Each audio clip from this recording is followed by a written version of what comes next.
Commander Lyrin Voss had served on orbital platform Nexus 7 for 3 full cycles, and she knew every sound this station could make the hum of the life.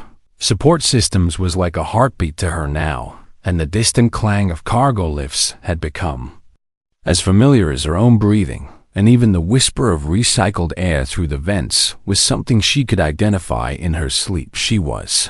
Valanthi and her people had evolved on a world of eternal twilight where survival depended on hearing what you could not see. Her tall blue form moved through the corridor with practiced grace, and her antennae twitched slightly as they processed the ambient noise around her, and her golden eyes scanned the dim passageway ahead. This was her favorite time to patrol, and the station had grown quiet as most species settled into their rest cycles and the military sector hummed with reduced activity. She liked the silence because it let her think and it let her listen. Tonight she was walking the perimeter of Section Delta, which housed the most sensitive operations on the station, and only personnel with Level 4 clearance or higher could access these corridors, and the security here was supposed to be absolute. That was why the sound made a freeze mid-step. It was soft and almost imperceptible, and anyone else would have missed it entirely. But Lyrin Voss was not anyone else. The sound came from behind her, and it was a patter of movement, and too light to be adult footsteps, and too hesitant to be someone who belonged here. She held her breath, and her hand drifted slowly to the sidearm at her hip, and every muscle in her body tensed as she prepared for whatever she might find. Then she heard it again, and this time there was more than one set of movements, and they were small and careful, and clearly trying very hard to be silent. Lyrin turned around slowly, and what she saw made her heart skip in a way that 3 cycles of security work had never managed. 3 small figures were pressed against the corridor wall, and they were trying to hide in shadows that were not deep enough to conceal them, and their wide eyes reflected the low emergency lighting like small moons. They were children, Karathi children, to be precise. And she recognized the species immediately from the refugee population that had been housed on the station for the past year. Had soft tawny fur covering their small bodies, and rounded ears that flattened against their heads in fear, and their faces were a mix of terror and defiance that seemed far too complex for creatures so young. The tallest of them could not have been more than 5 years old by standard reckoning, and the smallest barely reached her knee, but it was not their presence that made Commander Voss feel like the floor had dropped away beneath her feet. It was what they were wearing. Each of the 3 cubs had a security badge clipped to their tiny tunics, and the badges were not fake, and they were not toys, and they glowed with the soft blue light of active credentials. Level 4 clearance, the same level as her own, the same level that was supposed to be restricted to senior military personnel and station command, and absolutely positively never given to anyone under the age of legal majority in any species. How? She breathed, and her voice came out barely above a whisper as she crouched down slowly to bring herself closer to their eye level. The children did not run, and they did not scream, and somehow that made everything more unsettling. The tallest one stepped forward, and she moved with a confidence that seemed wildly out of place for a child caught in a restricted military zone in the middle of the night cycle. The human gave them to us, the cub said, and her voice was matter-of-fact and almost bored, as if this explained everything perfectly. Rian blinked, and her antenna went completely still, which was the Valanthi equivalent of total shock. What human? She asked, and she kept her voice gentle, even as her mind raced through possibilities, and none of them were good. The one with the kind eyes, the second cub offered, and this one was a boy with a torn ear that suggested a difficult past, and he clutched a crumpled piece of paper against his chest like it was precious. Cargo, the third cub, said nothing at all, and he was the smallest, and he simply watched Lyrin with an intensity that made her uncomfortable in ways she could not explain. He said we were doing important work.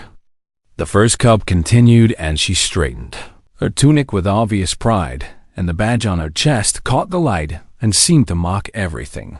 Lyrian thought she knew about station security. Important work. Lyrian repeated, and the words felt strange in her mouth. Yes, the cub said, and she nodded firmly, and her ears perked up slightly as her fear began to fade, and something like enthusiasm took its place, and she added, "We are helping." Lyrian sat back on her heels, and she looked at these three small creatures, who had somehow wandered into one of the most secure sections of a galactic security installation, and she realized that she had absolutely no idea what to do next. Protocol demanded that she detain them immediately and confiscate the badges and file approximately 17 different incident reports and probably wake up half the command staff to deal with this breach. But they were children. They were small and scared and clearly proud of something, and whatever that something was, it involved a human who had handed out military security clearance like candy at a festival. She needed to understand before she acted, and she needed to know what kind of mess she had stumbled into. "What are your names?" she asked, and she made her voice as soft as she could manage. The tall one answered first, and she said, "I am Myra." And the way she said it suggested that this was a name she had chosen for herself, and one she was proud to carry. "Tobin," the boy said, and he still clutched his paper, and his eyes darted between Myra and Lyrian, as if checking to see if he had permission to speak. The smallest one hesitated for a long moment, and Myra reached back and took his hand and squeezed it gently. "Kip," he finally whispered, and his voice was so quiet that even Lyrian's exceptional hearing barely caught it. "Myra and Tobin and Kip," Lyrian said, and she nodded slowly, and she made a decision that would change everything, though she did not know it yet. "I think you three need to come with me, and I think you need to tell me everything about this human with kind eyes." Myra considered this for a moment, and then she nodded, and she took Kip's hand more firmly, and she gestured for Tobin to follow. "Okay," she said simply, and then she added, "But you should know that we really are helping, and whatever you think we did wrong, you should know that we found something important." "What did you find?" Lyrian asked. Myra's eyes met hers, and for just a moment the child looked much older than her years. "Crying," she said, and her voice dropped, and something like sadness crossed her small face, and she continued, "We found someone crying in a place where no one should be crying, and we found someone who needed help." Lyrian felt a chill run down her spine. "That had nothing to do with the station's climate control." "Show me," she said. Security Chief Marcus Webb had seen a lot of strange things in his 20 years of service, but nothing had prepared him for this particular moment. He stood in his office, and the lights were harsh, and the walls were bare metal, and everything about the room screamed military efficiency and complete lack of comfort. In front of him stood Commander Lyrian Voss, and her blue skin had taken on a slightly purple tinge that he had learned meant she was very, very angry. Behind her stood three Kirathi cubs, and they had arranged themselves around his desk in a protective formation, and the tallest one was actually growling softly at the Commander. Marcus rubbed the back of his neck, and he wondered if early retirement was still an option. "Explain," Commander Voss said, and her voice could have cut through hull plating. Marcus took a deep breath, and he looked at the cubs, and Myra gave him a small encouraging nod, and somehow that made everything worse and better at the same time. "The refugee sector has a rat problem," he began. "Rats," Voss interrupted, and her antennae were vibrating with barely contained fury, and she repeated, "You gave children security clearance because of rats." "Not rats exactly," Marcus said quickly, and he held up his hands in what he hoped was a calming gesture, and he continued, "Skrill vermin, and they have been chewing through the data conduits and causing blackouts in the refugee housing." Voss stared at him, and her golden eyes were hard and unblinking. "Families have been going without heat." Marcus pressed on, and his voice grew more confident as he found his footing in the explanation, and he said, "Children have been sleeping in the cold, and the elderly have been struggling and maintenance could not find the nests because the access tunnels are too small for adult workers. He gestured toward the cubs, and Myra straightened proudly under his attention. "They're not too small," he said simply. Voss was quiet for a long moment, and her antenna twitched as she processed this information. "There are protocols for this kind of situation," she said finally, and her voice had lost some of its edge, but not much. "Protocols that would have taken 6 weeks to process." Marcus replied, and he pulled up a holographic display from his desk, and numbers and maps flickered in the air between them, and he continued. "In 3 days, these three mapped every skrill nest in Sector 7, and they found 17 nests and maintenance. With all their equipment found too."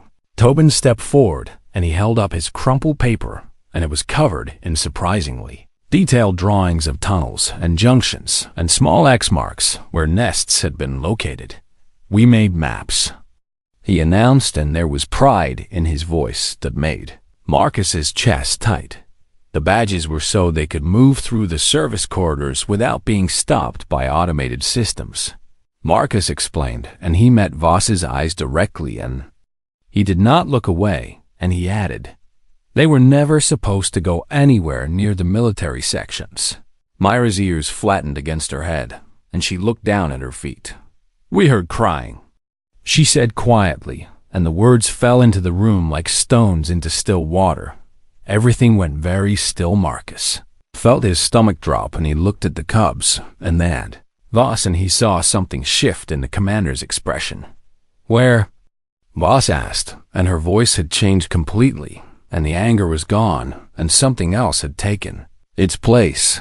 "The detention level," Myra said, and she looked up and met the commander's eyes, and she continued, "We were in the tunnels, and we got a little lost, and we heard someone crying, and it sounded so sad, and we wanted to help, but we did not know how to get there from where we were." Marcus closed his eyes, and the detention level was not supposed to have any sound escaping from it. And the cells were soundproofed and monitored and completely isolated from the rest of the station. If these cubs had heard crying, then something was very wrong. "How did you hear it?" Voss asked, and she crouched down to Myra's level, and her voice was gentle now and curious, and she added, "The detention cells are soundproofed." Kip spoke for the first time since they had entered the office, and his small voice cut through the silence like a blade. "There was a hole," he said, and everyone turned to look at him, and he continued, "in the wall, and it was small, and it went somewhere. It was not supposed to go, and there was a box with lights, and the crying came from near the box." Marcus and Voss exchanged a look, and something passed between them that did not need words. "Show us," Voss said, and it was not a request. The cubs led them through maintenance shafts that Marcus had not even known existed, and Myra moved with confidence, and Tobin kept checking his map, and Kip stayed close to his friends and watched everything. With those quiet, intense eyes, the tunnels were cramped, and Marcus had to crawl on his hands and knees, and even Voss, with her tall, slender frame, had difficulty navigating the narrow passages, but the cubs moved easily, and they slipped through gaps and around corners like they had been born in these dark spaces. After what felt like an eternity, they emerged in a small junction behind the detention block, and the air was different here, and it smelled of metal and ozone and something else that Marcus could not identify. Kip pointed to a section of wall where a panel had been partially removed and wires spilled out like mechanical intestines. "There," he whispered. Marcus moved closer, and he pulled out a small light, and what he saw made his blood run cold. Hidden among the station's legitimate wiring was a device that did not belong, and it was small and sophisticated, and it was definitely transmitting something to somewhere that is not galactic security issue, Voss said, and her voice was flat and dangerous. "No," Marcus agreed, and he did not touch the device, and he knew better than to disturb evidence, and he added, "That is surveillance equipment, and someone is monitoring the detention level without authorization." "The prisoner," Voss said, and she was already thinking ahead, and Marcus could see the pieces connecting in her mind, and she continued, "So with the Carithi Elder, and he is the only one being held right now, and someone is watching him. Myra tugged on Marcus's sleeve, and he looked down at her. Is the crying person going to be okay?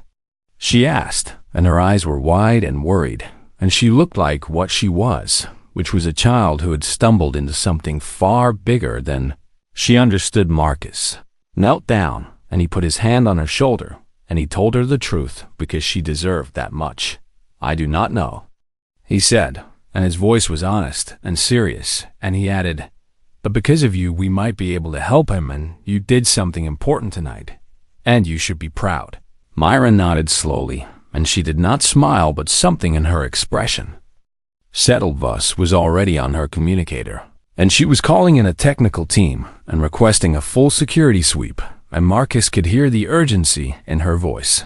This was no longer about badges and protocols and children in restricted areas. This was about something much darker, and someone had gone to great lengths to monitor a prisoner that everyone else seemed content to forget.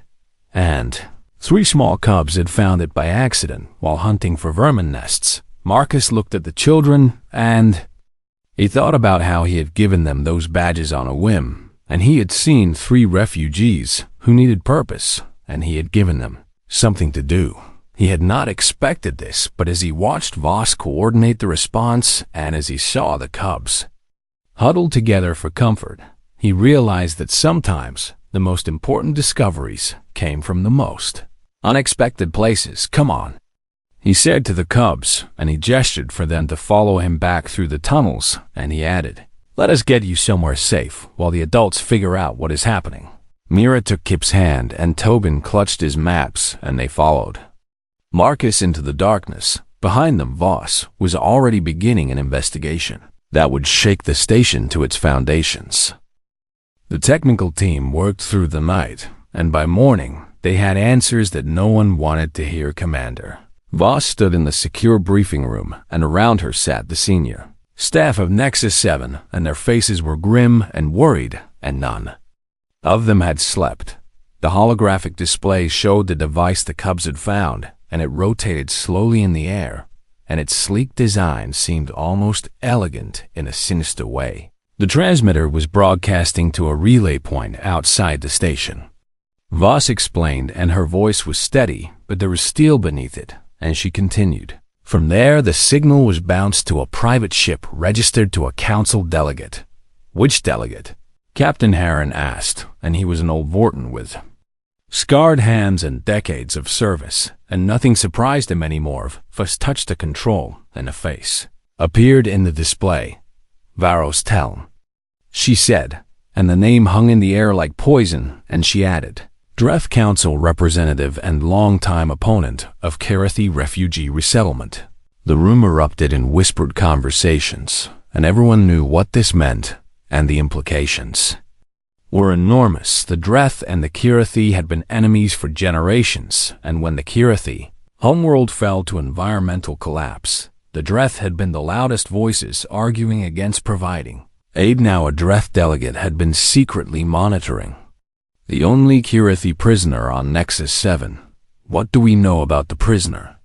Captain Heron asked. Voss pulled up another file, and the face of an elderly Karathi male appeared, and his fur was gray with age, and his eyes were tired and kind.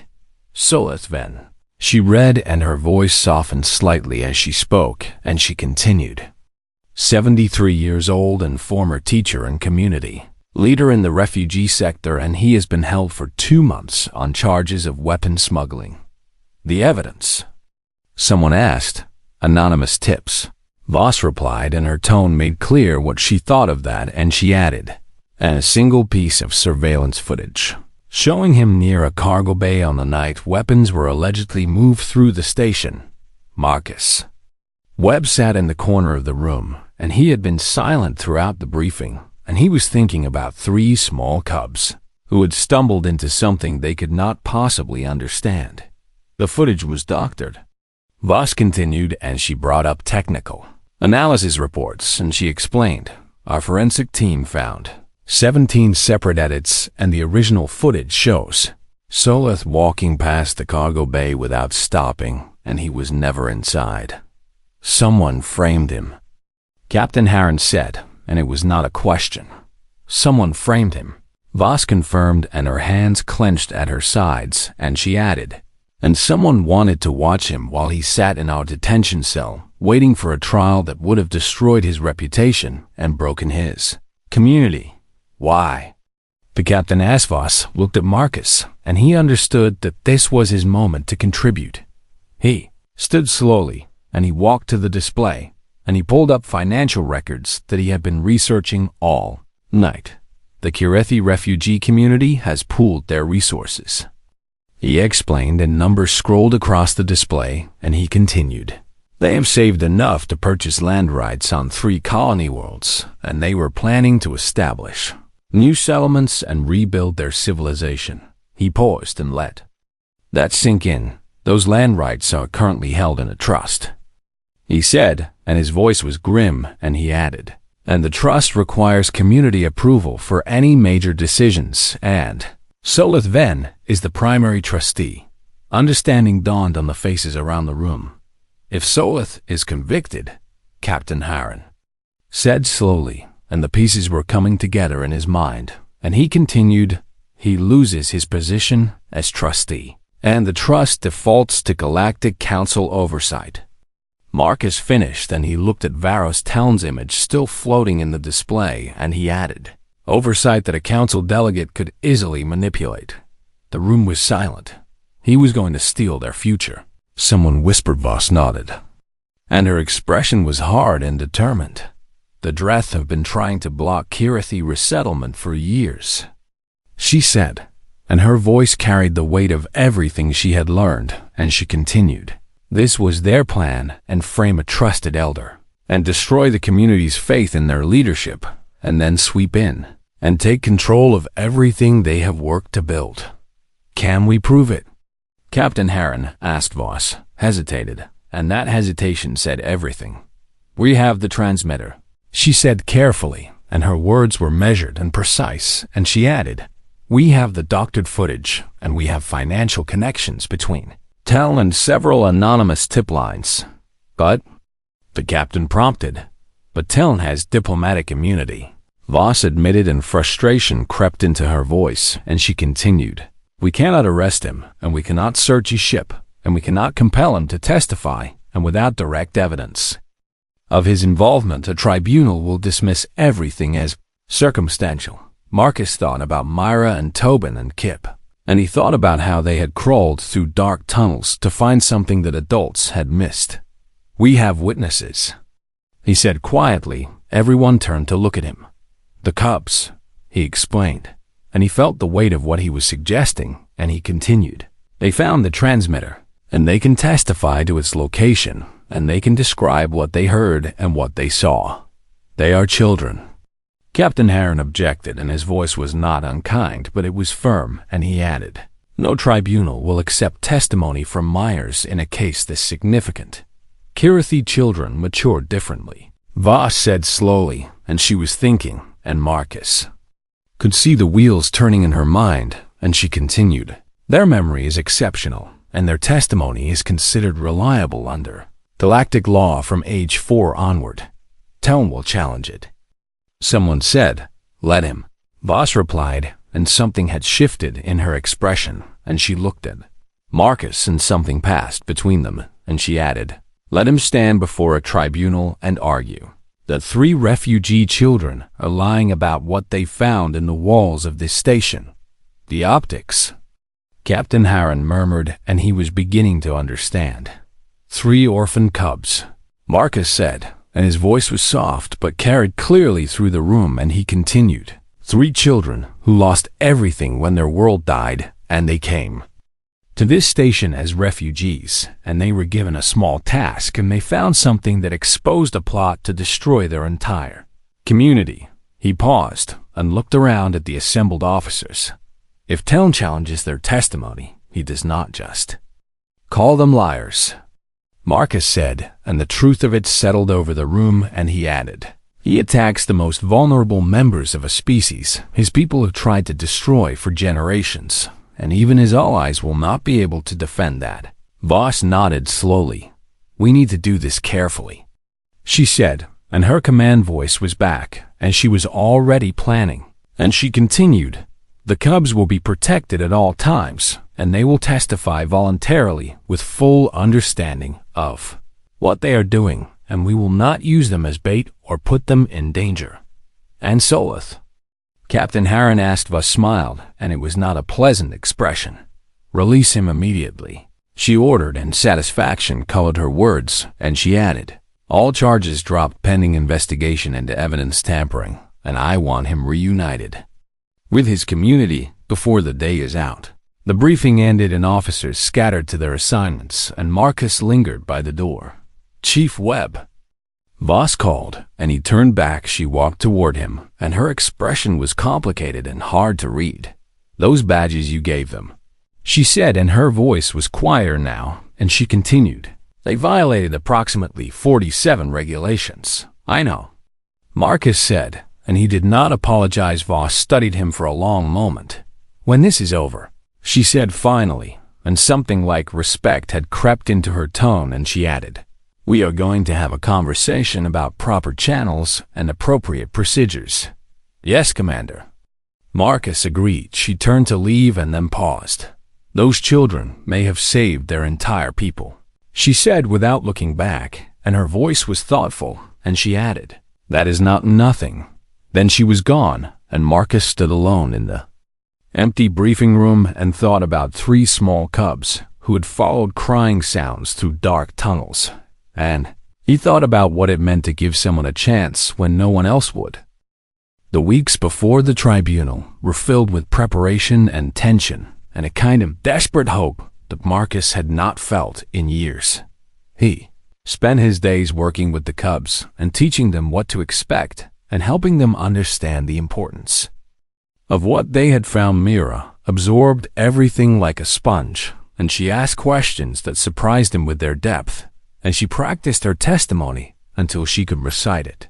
Without hesitation, Tobin focused on his maps, and he added details and refined his drawings, and he became obsessed with accuracy and precision. Kip remained quiet, but he stayed close to the others, and his presence seemed to anchor them. And Marcus noticed that whenever Myra or Tobin grew nervous, Kip would reach out and touch their hand, and somehow that simple gesture calmed them. Commander Voss visited every day, and at first she came to check on the investigation, but gradually her visits became something else. She would sit with the cubs and listen to their stories about their homeworld and about the refugee camps and about the families they had lost. She learned that Mira had been found alone in the wreckage of a transport ship, and no one knew what happened to her parents. She learned that Tobin had watched his grandmother die during the evacuation, and he had been unable to do anything except hold her hand. She learned that Kip had not spoken for 2 years after arriving at the station, and the other cubs had been the first people he trusted enough to talk to. These were not soldiers or agents or assets to be deployed. These were children who had already lost too much and who were about to stand before the most powerful tribunal in the galaxy and accuse a council delegate of conspiracy. "Are you sure about this?" Marcus asked Voss one evening, and they stood outside the recreation room where the cubs were playing, and his voice was heavy with concern. "No," Voss admitted, and her honesty surprised him, and she continued, "I am not sure about anything, except that those children deserve justice and their people deserve to know the truth. Telm has resources," Marcus said, and he had been researching the delegate, and what he found worried him, and he added, "money and connections and allies throughout the council. He also has enemies." Voss replied, and a thin smile crossed her face, and she explained, "The Dreth have made themselves unpopular with their constant opposition to refugee aid, and many delegates will be happy to see one of them exposed. Politics," Marcus said, and the word tasted bitter. "Politics." Voss agreed, and she did not pretend otherwise, and she added, "but also justice, and sometimes they align." The day of the tribunal arrived like a storm breaking over the station, the great chamber was filled with representatives from dozens of species, and holographic displays carried the proceedings to millions of viewers across the galaxy, and the air itself seemed to vibrate with tension. Varos Teln sat at the defendant's table, and his confidence had eroded over the weeks, but he still maintained the arrogant posture of someone who believed himself untouchable. His legal team surrounded him like armor, and they had filed motions and challenges and objections at every opportunity. And they had done everything possible to delay and discredit the case, but the tribunal had allowed it to proceed, and now everyone waited to see what would happen. Prosecution presented the evidence methodically, and the doctored footage was shown. And the financial connections were explained, and the transmitter was displayed for everyone to see. Tons. Lawyers objected and challenged and questioned, but the evidence held. Then came the moment everyone had been waiting for. The prosecution calls its witnesses. The lead prosecutor announced, and the chamber fell silent. Doors opened, and 3 small figures walked into the room. Mira came first, and she wore new clothes that fit properly, and her fur had been brushed until it shone, and she walked with her head held high. Tobin followed, and he carried his maps in a protective case, and his torn ear had been treated and healed, and he looked healthier than Marcus had ever seen him. Kip came last, and he stayed close to his friends, and his eyes were wide but steady, and he did not look away from the crowd that watched him. On their chests, pinned with careful precision, were new badges, not the borrowed ones that Marcus had given them, and not temporary credentials or jury-rigged clearances. These were real galactic security badges, and they were embossed with the official seal, and each one was inscribed with a name and a designation. Junior Security Auxiliary Nexus 7 First Class Commander Voss herself had authorized them, and she had cut through the bureaucracy and ignored the objections and made it happen because these children had earned the right to wear them. The cubs took their seats in the witness section, and Marcus watched from the gallery, and his heart was pounding. Myra was called first, and she walked to the witness stand, and she looked so small against the massive chamber, and they assembled delegates and the weight of everything that rested on her shoulders. "State your name for the record," the prosecutor said. "Myra," she replied, and her voice was clear and carried throughout the room, and she added, "I do not have another name, and I chose this one myself. Can you tell the tribunal what you found on the night in question?" Myra nodded, and she began to speak, and her testimony was precise and detailed and delivered with a composure that seemed impossible for a child. Her age, she described the tunnels and the sounds and the discovery, and she answered every question without hesitation. Lawyers tried to trip her up, and they asked confusing questions, and they suggested she was mistaken, and they implied she had been coached. Mira remained calm through all of it. "I know what I heard," she said simply when they pushed too hard, and her eyes met Teln's across the chamber, and she added, "And I know what we found." Tobin testified next, and he presented his maps, and he explained how he had documented everything, and his drawings were entered into evidence, and experts confirmed their accuracy. Kip was called last, and Marcus held his breath because Kip had spoken so rarely, and this moment could break everything they had built. Small Cub walked to the witness stand, and he looked at the prosecutor, and then he looked at Myra and Tobin sitting in the gallery, and finally he looked at Marcus. Marcus nodded encouragingly. "Can you tell us what you observed?" the prosecutor asked gently. Kip was silent for a long moment, and the chamber held its breath. Then he spoke, and his voice was quiet, but it carried. "There was a hole in the wall," he said, and the words came slowly but steadily, and he continued, "And there was a box with lights, and the lights were blinking, and I could hear crying through the hole." "What did the crying sound like?" the prosecutor asked. Kip closed his eyes, and when he opened them again, there was something ancient in his expression. "It sounded like my grandfather," he said, and his voice cracked slightly, and he added, "when they told him our world was dying, and there was nothing anyone could do." The chamber was utterly silent. It sounded like someone who had lost everything. Kip continued, and his small hands gripped the edge of the witness stand, and he finished, and did not know if they would ever get it back. Town's lead lawyer stood to cross-examine, and he opened his mouth to speak, and then he stopped. He looked at Kip, and he looked at the gallery where Myra and Tobin sat, and he looked at the badges on their chests. Then he looked at the faces of the delegates watching, and he saw something that made him hesitate. These were not witnesses to be destroyed. These were children who had survived the death of their world, and who had found something that adults had missed, and who were standing before power and speaking truth without flinching. No questions. The lawyer said quietly, and he sat down. The tribunal deliberated for less than an hour. Varus Teln was found guilty of conspiracy and evidence tampering and abuse of diplomatic position. His immunity was revoked, and his assets were frozen, and his allies in the council suddenly found pressing business elsewhere. As he was led from the chamber, Mira stood up, and she looked at him, and she spoke the words that Marcus had taught her, words that would appear in diplomatic textbooks as security training manuals and eventually in children's stories across 100 worlds.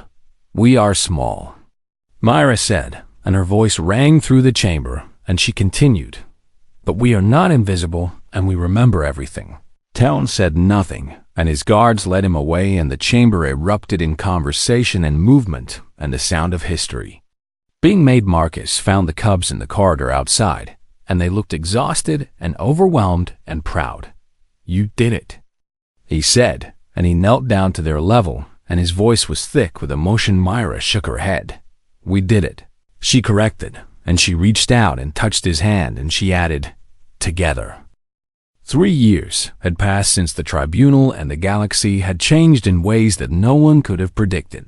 The story of 3 refugee cubs who had exposed a conspiracy spread across 100 worlds, and it became something larger than anyone had intended. People heard about children who had crawled through maintenance tunnels and found what trained security officers had missed, and they wondered what other hidden potential existed in the overlooked and forgotten corners of the galaxy. Commander Lyrine Voss had been promoted to admiral, and her office on the orbital command station was larger now and filled with the accumulated honors of a distinguished career.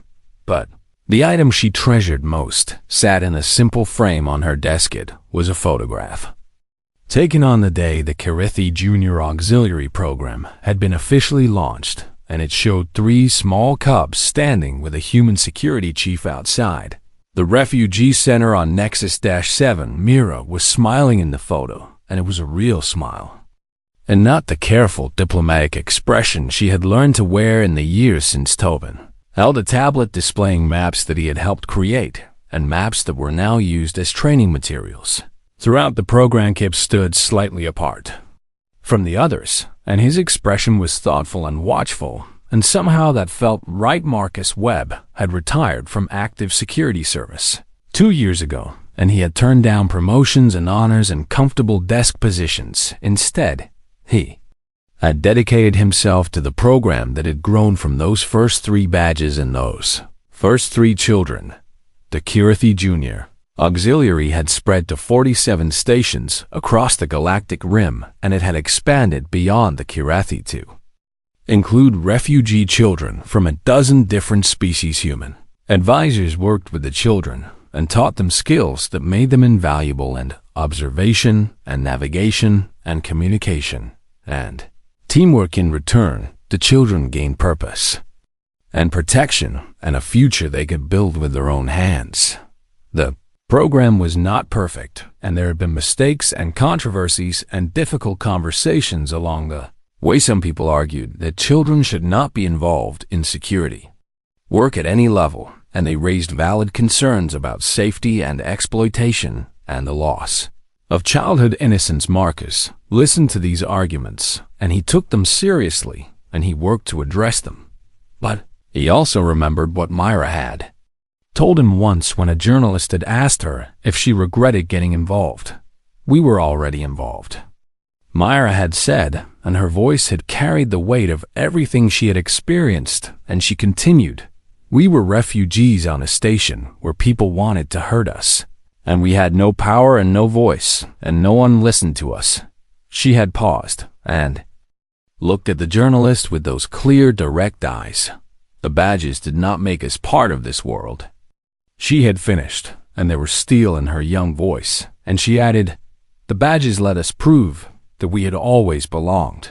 Admiral Voss thought about those words often, and she thought about them now as she prepared for the ceremony that would take place later that day. Nexus 7 was hosting a celebration, and dignitaries from across the galaxy would attend, and speeches would be made and honors would be given. But the real purpose of the gathering was simpler than any of Thatseleth. Then, Elder, who had been framed and imprisoned and nearly destroyed, would be presenting a gift to the station that eventually saved him. It was a memorial, and it would be installed in the main corridor, and every recruit who passed through Nexus 7 would see it. The ceremony began in the afternoon, and the great hall was filled with people, and holographic displays carried the event to viewers throughout the Galactic. Ven walked slowly to the podium, and his fur was grayer now, and his movements were careful and deliberate, but his eyes were bright, and his voice was strong. 3 years ago, I sat in a cell on this station. He began, and the hall fell silent, and his words carried clearly, and he continued. I had lost hope, and I believed that everything I had worked for would be destroyed, and I thought I would die there forgotten and broken.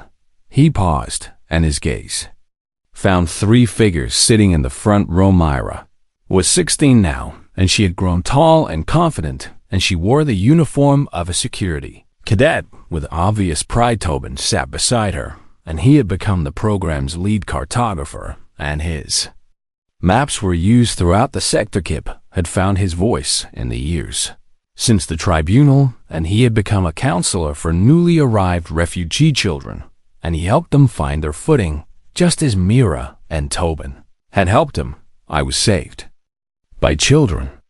Solith continued, and emotion colored his words, and he added, children who had every reason to give up and hide and protect themselves, and instead they crawled through dark tunnels, and they found something that should never have existed, and they brought it into the light. He gestured, and a curtain fell away, and the memorial was revealed. It was a sculpture, and it depicted 3 small figures walking through a tunnel, and their badges caught the light, and their expressions were determined and hopeful. Beneath the sculpture was an inscription, and Solith read it aloud. Mira Solithven and Tobin Cass and Kip Yarrow, and first of the Shadow Scouts, and they carry badges they did not earn until they did.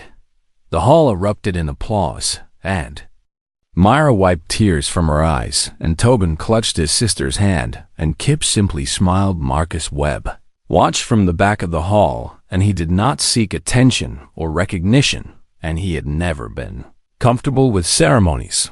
But when the applause finally faded, Admiral Voss took the podium, and she said something that made him straighten. The Junior Auxiliary Program exists because of many people, she said, and her voice carried through the hall, and she continued. But it began with one human who saw 3 refugee children and decided they deserved a chance. She looked directly at Marcus. Chief Webb believed in them when no one else did, she said, and warmth colored her formal tone, and she added, he gave them purpose when they had none, and he taught them that they mattered when the galaxy seemed to have forgotten them. Marcus felt his face grow warm, and he wished he could disappear into the crowd. When I asked him once why he dedicated himself to this work, Voss continued, and a slight smile crossed her face, and she added, he told me something that I think about every day. She paused. He said that someone did it for him once, and he said that is what humans do, and he said humans see what others overlook and invest in it. The hall was silent, and Marcus felt the weight of hundreds of eyes turning toward him. That is humanity, Voss said simply, and her words hung in the air, and she finished, finding light in unexpected places and nurturing it until it shines. The ceremony continued, and awards were given, and speeches were made, and eventually people began to disperse. Marcus tried to slip away quietly, but he found his path blocked by 3 young people who had been waiting for him, trying to escape. Myra asked, and her smile was teasing and affectionate. "You know I hate this stuff." Marcus grumbled, but there was no real complaint in his voice. Tobin stepped forward, and he held something in his hands, and it was wrapped in cloth. "We wanted to give you something," he said, and his voice was steady and warm, and he added, "We have been planning it for a long time." Kip nodded, and for once, he was the one who spoke for the group. "You gave us badges when we had not earned them," he said, and his quiet voice carried. "Clearly," and he continued, "you believed in us before we believed in ourselves." Mira took the wrapped object from Tobin, and she held it out to Marcus. "Now we want to give you something," she said, and her eyes were bright with emotion, and she added, "Something you have earned 100 times over." Marcus unwrapped the cloth slowly, and what he found inside made his breath catch. It was a badge, and it was made of a material he did not recognize, and it gleamed with an inner light that seemed almost alive. The inscription read simply, "First Teacher of the Shadow Scouts." "We made it ourselves," Tobin explained, and pride filled his voice, and he added, "The material is from our homeworld, and we saved it when we evacuated, and we have been waiting for the right moment to use it."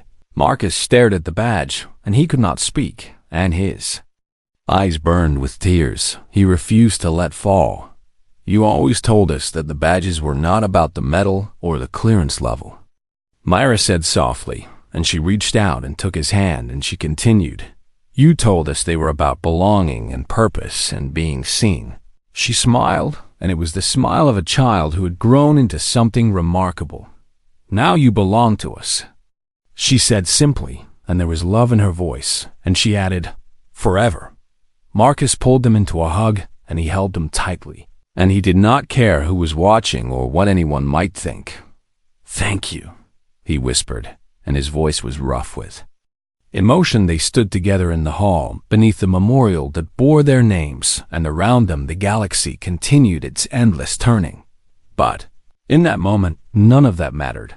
What mattered was this, and 3 children who had become heroes, and 1 human who had given them the chance and a future that stretched out before them, bright with possibility. Badges they wore had been earned 1,000 times over, and the story of how they got them would be told for generations to come. Not as a tale of security breaches and political conspiracies, there's a story about what happens when someone decides to believe in the overlooked and the forgotten, and what those forgotten ones can become when given half a chance in the end. That was the lesson the galaxy learned from 3 small cubs who had carried badges they did not earn.